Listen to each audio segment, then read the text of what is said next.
So what you want to do here is you want to open up your sonic boom, and inside the sonic boom you're going to find this small little charge. Alright, now what you want to do is you want to take the fuse off the sonic boom and you want to tape it to the black side. Make sure it's the black side of the charge. Alright, now what you want to do is you want to get can, carve a little bit of hole in there, and you take that and when you light it, you drop it inside the can and you run like hell. Alright. Let's go, man. Yo.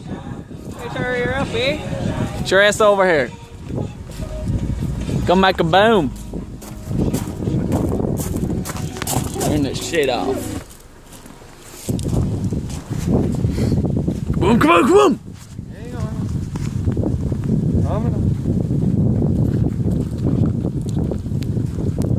I wouldn't stand that close. Guys, shrapnel. You don't want that shrapnel going in their eyes. Go behind the glass.